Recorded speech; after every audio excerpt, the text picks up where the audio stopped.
اسلام کو بچانے کے لیے حضرت حسین رضی اللہ عنہ نہیں گئے تھے. یزید کوئی بےایمانی کا کام نہیں کر رہا تھا. حضرت یزید رحمۃ اللہ علیہ کہنا چاہیے تھے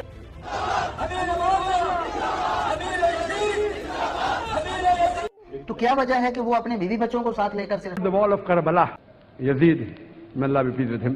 حضرت یزید کہ گویا میں نے خواب میں دیکھا کہ یزید ابن معاویہ سے میری ملاقات ہوتی ہے اور یزید سے ہم نے کہا کہ کیا آپ نے حضرت حسین کو قتل کیا ہے رضی اللہ تعالی عنہ؟ اس نے کہا نہیں. تو پھر ہم نے پوچھا کہ اللہ نے تمہارے ساتھ کیا معاملہ کیا؟ تو یزید نے جواب دیا کہ اللہ تعالیٰ نے مجھے معاف کیا اور جنت میں داخل کیا. لب قرآن سے ان لوگوں پہ یعنی جو حسین کے مقابلے پر آئے یہ کہتے ہوئے کہ نہ کوئی وحی آئی نہ کوئی قرآن آیا، یہ سب بنی ہاشم کا ڈھونگ ہے، اس کے باوجود بھی آج کیا ہو رہا ہے؟ آج ہوتا یہ ہے کہ بعض لوگ اٹھتے ہیں اور کہتے ہیں کہ ہو سکتا ہے کہ پروردگار اس کی خطا کو معاف کر دے، ہو سکتا ہے کہ پروردگار اس کی خطا کو معاف کر دے. عزیزان گرامی، اگر امام معصوم کے خون کا دھبا کسی کے دامن پر ہے تو اس کی معافی نہیں ہے. امام معصوم کے خون کا دھبا، اب چاہے وہ شام میں، اب ایک اور بھی یہ بات کہی جاتی ہے، ارے وہ کہاں تھا کربلا میں؟ وہ تو شام میں بیٹھا ہوا تھا، وہ تو شام میں تھا، اس نے کہاں قتل کیا ہے؟ عزیزان گرامی، اگر آپ حکم شرعی دیکھیں گے تو قتل کرنے والے کی سزا کم ہے، قتل کا حکم دینے والوں کی سزا زیادہ ہے. قتل کا حکم دینے والوں کی، قتل کا حکم تو یہی تو دیا تھا کہ اگر حسین بیعت نہ کریں تو حسین کا گلا قلم کر دو. یہی تو ولید کو لکھ کے بھیجا تھا کہ دیکھو ان لوگوں سے بیعت لینی ہے اور اگر بیعت نہ کرے تو گلا قلم کر دو. عزیزان گرامی، یہ بعض افراد آتے ہیں یزید کے دفاع کے لیے. اب میں بہرحال کتنے سال اس نے حکومت کی ہے؟ ایک سوال ہے میرا، کتنے سال حکومت کی؟ سن 60 ہجری سے لے کر سن 64 ہجری، سن 60 ہجری رجب کے مہینے سے سن 64 ہجری 15 ربیع الاول تک کتنے دن ہوئے؟ 4.5 سال، بہت زیادہ. 4.5 سال حکومت کی. اب اس حکومت میں جو اس نے کام انجام دیا ہے، اگر لوگ اس کو بچانے والے ان کاموں کو دیکھ لیں تو شاید یزید سے نفرت کرنے لگے. میں ایک ایک آپ کے سامنے عرض کرتا ہوں. پہلا کام، جیسے ہی مسند خلافت پر آیا، پہلا کام کیا کیا کہ دیکھو حسین سے بیعت لے لو، اگر بیعت نہیں کرتے تو حسین کا گلا کاٹ دو. یعنی فرزند رسول کا قتل کروایا ہے سن 61 ہجری میں، فرزند رسول کو قتل کروایا اور نبی کے گھر کی بیٹیوں کو اسیر کروایا، بے مقنع چادر کربلا سے کوفہ، کوفے سے شام پھرایا. یہ یزید کا کارنامہ ہے، یعنی یہ یزید کے سیاہ کارنامہ. پھر دوسرا کارنامہ، چلیے اگر امام حسین علیہ السلام کی قتل کرنے پر بھی اللہ معاف کر دے تو دوسرا کارنامہ آپ سنیے، دوسرا سیاہ کارنامہ. سن 63 ہجری میں یزید نے کیا کیا؟ مدینۃ الرسول کو تاراج کیا ہے.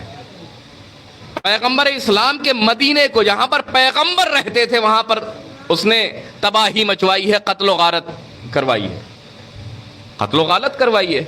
آپ دیکھیں، اگر آپ تاریخ پڑھیں، جس واقعے کو واقعہ حرہ کہا جاتا ہے، واقعہ حرہ کی یزید نے لشکر کشی کی ہے مدینے کے اوپر.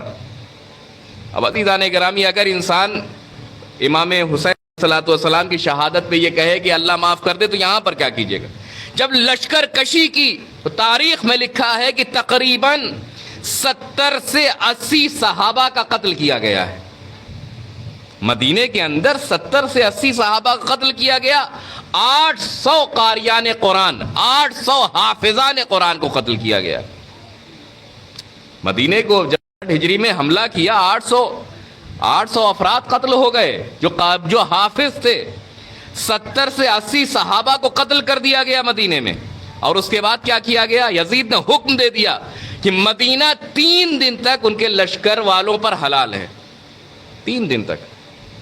اب بتائیے، یہ کارنامے، یہ سیاہ کارنامے، اگر ان کارناموں کے بعد بھی کوئی کہے کہ نہیں ہو سکتا ہے کہ پروردگار یزید کو معاف کر دے، تو بہرحال اس کے عقل پر تعجب ہوتا ہے.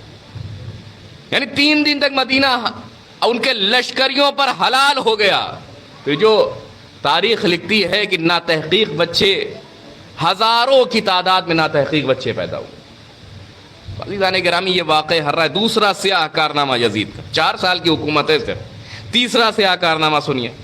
یعنی فرزند رسول کو قتل کروایا، آل رسول کو قتل کروایا، مدینۃ الرسول کو تاراج کروایا.